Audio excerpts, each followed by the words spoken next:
Hey everybody, it's your Uncle Bear. Happy Wednesday to you. So, the trucking industry.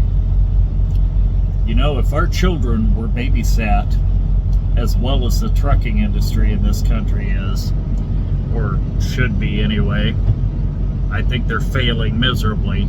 But they'd be the safest kids in the world. They'd be the best behaved, etc., right? But the trucking industry in this country is overseen by not only the Department of Transportation, of course, but also by the Federal Motor Carrier Safety Administration, the National Highway Traffic Safety Administration, the Occupational Safety and Health Administration. Plus, we have watchdog groups like Parents Against Tired Truckers and Mothers Against Drunk Drivers, which I'm not really sure why they have anything to do with trucking. They should concentrate on drunk drivers. Which, yes, I realize we have some out here, but the percentage is very, very small compared to the number of truck drivers out here.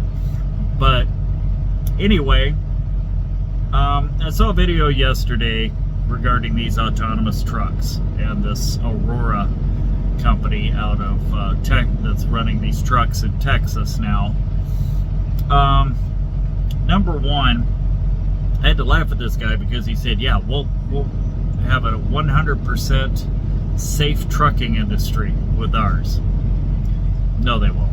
No, they won't. And I'll tell you why. No matter how they build it, no matter how many sensors they put on it, when a four-wheeler pulls in front of a big truck fully loaded and slams on the brakes for no apparent reason, that truck's not going to be able to stop any quicker than my truck will be able to stop. In any perfect circumstances, it can't do it. There's too much weight. Plain and simple. So don't sit here and bullshit America by saying you're going to create a 100% safe trucking industry. It's impossible. And not only that, it's a human being that's going to be monitoring these things. Anytime there's going to be a human being involved, there's going to be errors made, I promise. But that being said, if they want to look at the closest thing to safety out here, they need to, and I've said this before, they need to look at the training. When I went through, after I got out of driving school, I was out with the trainer for 6 weeks, and he had 23 years over-the-road experience.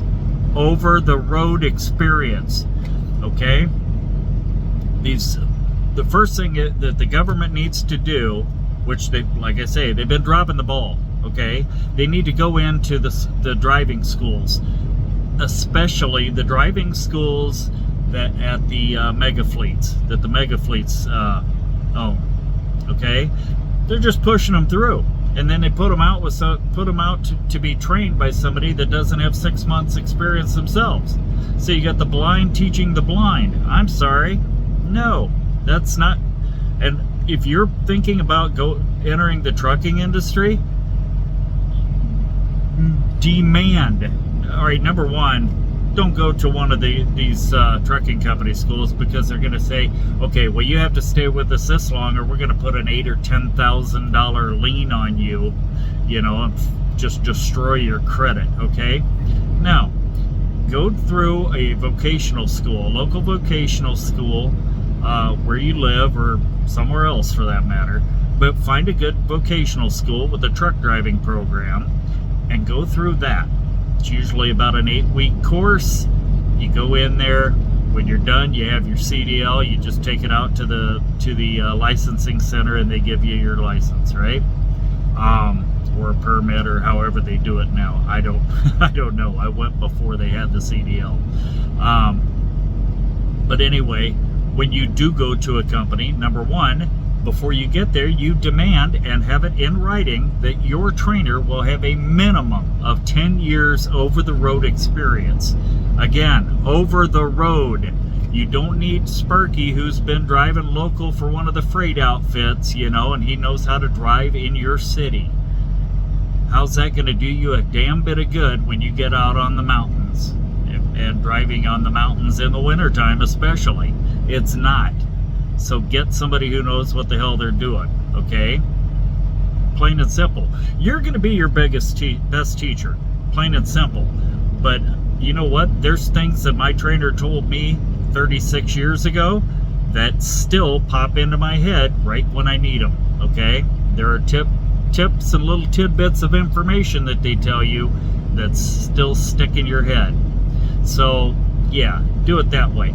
But the government needs to look at these schools and the criteria for graduating these students out of them, okay? They also need to make sure that the schools, before enrolling these kids, students I shouldn't say kids, new drivers, but they should make sure they know what they're getting into in the trucking industry. You know, the fact that they're going to miss their kids' first steps and first words and school plays and baseball and football games, and their wife is, you know, they better have the right wife. I mean, it takes a strong woman to be married to a truck driver. And same if you're a female driver. Your husband's got to be strong, and you got to trust, and there's got to be a lot of trust. This industry has destroyed more marriages because people don't trust each other. If there's any lack of trust, it's not going to work with you gone, I guarantee you. So, yeah.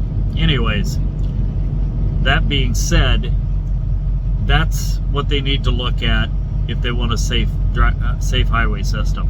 The training of the drivers, okay? And get rid of the hours of service regulations, a lot of, or some of them anyway. Not all of them. I didn't mean that. But like the 15-hour.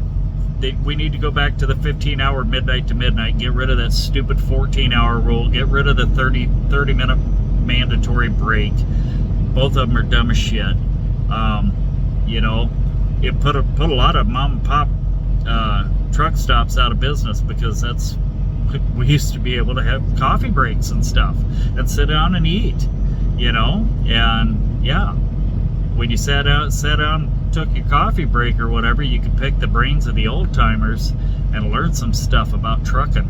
So anyway, that's my thought. But yeah, these autonomous trucks, they're not gonna, all right, they can talk shit all they want, they're not gonna last. And the reason they're not gonna last is because the first time one of them causes a fatality is in a fatality accident. Unfortunately, somebody will have to take one for the team out there somewhere, probably in a four-wheeler, but they're going to take somebody out, and that's going to be the end of them. I hope. I'm all for technology, but not that technology. You know, it's great that we have technology, but is it great enough for somebody to die? Probably not. Probably not. Yes, we can, but should we? Have a great day. Be safe out there. If you like my videos, be sure to like it and share it with all your friends and subscribe. We'll see you on the highways. Be safe.